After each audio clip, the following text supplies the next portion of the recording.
በዚህ ሰዓት የትናየትን አስመልክቶ የደረሰኝን እጅግ አስደሳች መረጃ ልንገራችሁ።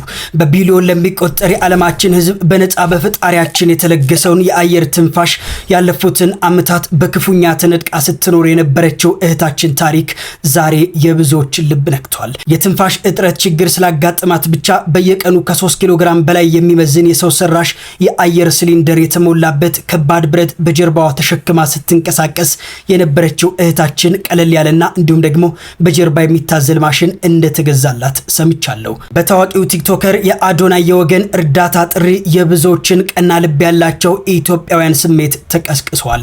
ይህ ጥሪ የፍቅር ቃል ሆኖ የችግር ጨለማን ሰንጥቆ አልፏል።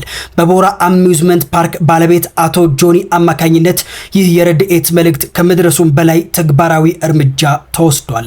ነዋሪነታቸው በምድር አሜሪካ ያደረጉት ለወገን ደራሽነታቸው ከብዙ ዓመታት ጀምሮ የሚታወቁት ዶክተር አሰፋ ጀጀዋና እንዲሁም ደግሞ ክቡር ባለቤታቸው ዶክተር ብሌን በሚመሩት የሎዛ በጎ አድራጎት ድርጅታቸው በኩል ስማርት ኦክሲጅን ኮንሰንትሬተር እና እንዲሁም ደግሞ አንድ የቦርሳ ተንቀሳቃሽ ማሽን ከግማሽ ሚሊዮን ብር በላይ መገዛቱ ተገልጿል።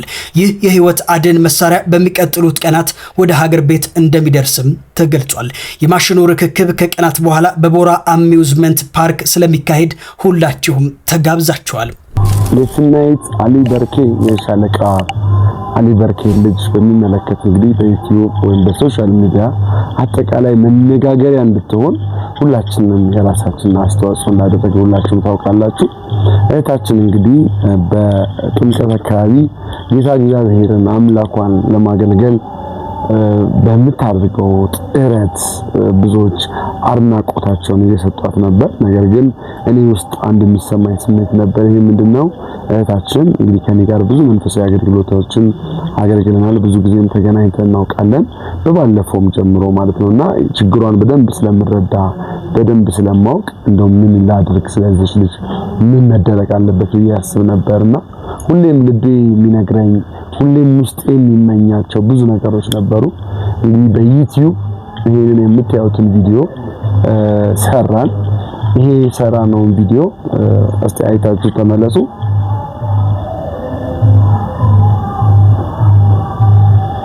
እንግዲህ ቪዲዮ ሐሳብ ምንድነው?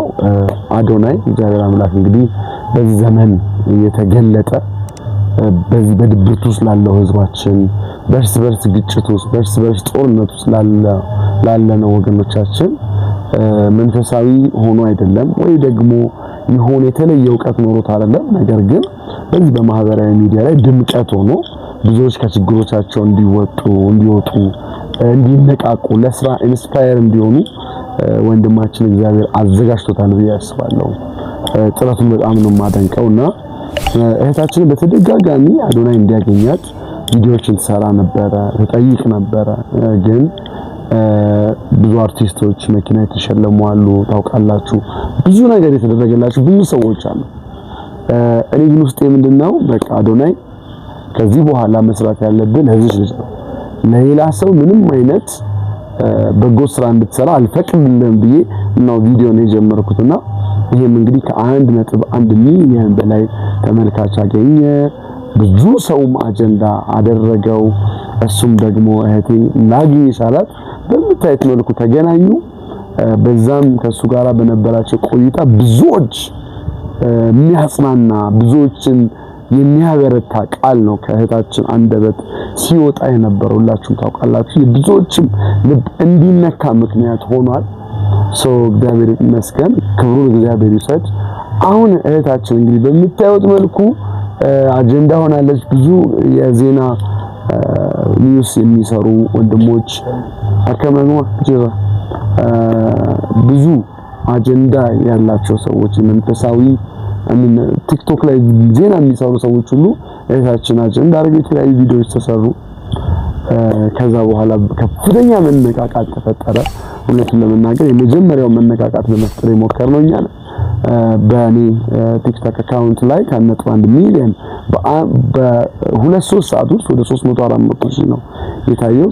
ዛት በጣም የሚገርም ነገር ነበረ እና አዶናይ እንግዲህ ካገኛት በኋላ እህታችን ብዙ ነገሮች ወደ ህይወቷ ይመጡ። የሚገርማችሁ ነገር ከእህታችን ጋር ኑሯቸውን የሰጡ 3 ልጆች ነበሩ።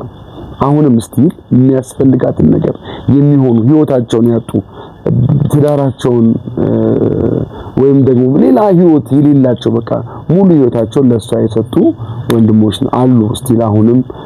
በነገራችን ላይ ሙሉ ቆይታ ከሷ ጋራ በማርያም ልጆች ሚዲያ ዩቲዩብ ቻናል ላይ አድርጌያለሁ። እሱንም ታዩታላችሁ። የሚገርም አስተማሪ የሆነ መልእክት ነው።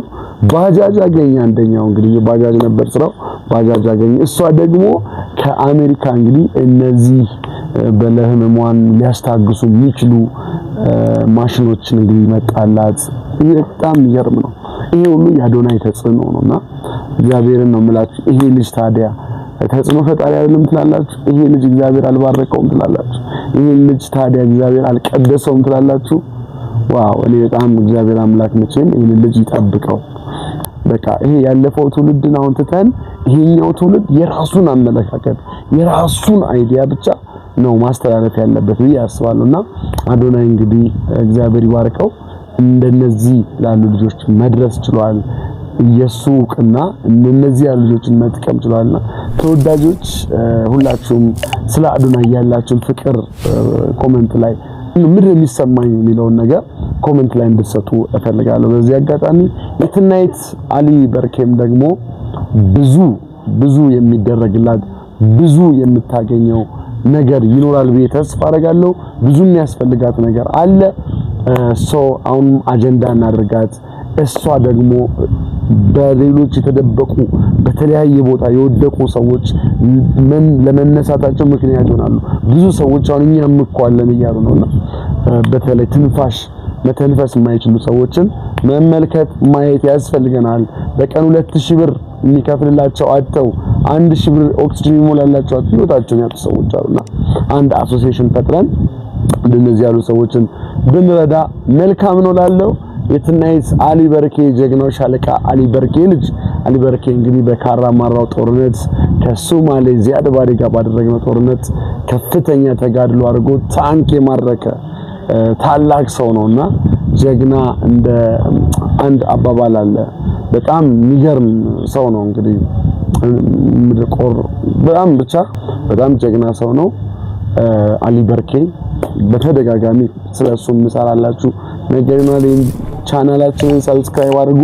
በዚህ አጋጣሚ አንድ የበረከት ስራ ልስጣችሁ። አሁን ያለሁት በአዲስ አበባ ዙሪያ ካሉ አድባራት በታሪክ ተወዳዳሪ የሌለው ጥንታዊ የጻድቁ አባት የአቡነ ገብረ መንፈስ ቅዱስ ቤተክርስቲያን ነው።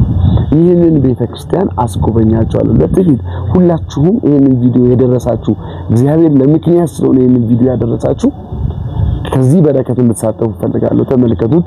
ይህ ህንጻ ነው የጻድቁ አባት የአቡነ ገብረ መንፈስ ቅዱስ ከ400 ዓመት በላይ ታሪክ ያለው የካ አቡነ ገብረ መንፈስ ቅዱስ ይባላል። መቼም የካ ሲባል የካው ንጉስ ቅዱስ ሚካኤል ነው የምታውቁት።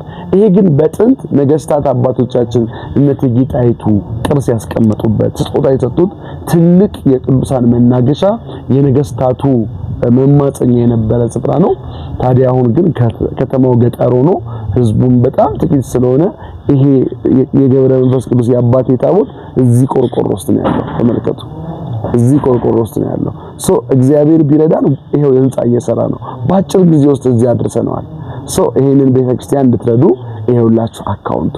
ሁላችሁም ገብረ መንፈስ ቅዱስ አባቴ እኔ ልጆትማ ለርሶ የማላደርገው ነገር ከአንድ ብር ጀምሮ የምትችሉትን አስተዋጽኦ አድርጉ። ይሄንን ህንጻ ጨርሰን መርቀን ከዚህ ቆርቆሮ ውስጥ ይሄንን ጥንታዊ ታቦት አውጥተን ወደዚህ እንድናስገባ በዚህ አጋጣሚ ጥሪ አቀርብላችኋለሁ። ይኸውላችሁ እንግዲህ ህንጻው የሚመስላል የካ አቡነ ገብረ መንፈስ ቅዱስ። እዚህ ቦታ ላይ ትልቅ ተአምረኛ ጸበል አለ። መምጣት ብትፈልጉ በለገጣፎ ወይንም በአባዶ በኩል ወደዚህ መምጣት ትችላላችሁ። ሁላችሁም ይሄንን ቤተክርስቲያን እንድታግዙት እንድትረዱት አሳስባለሁ።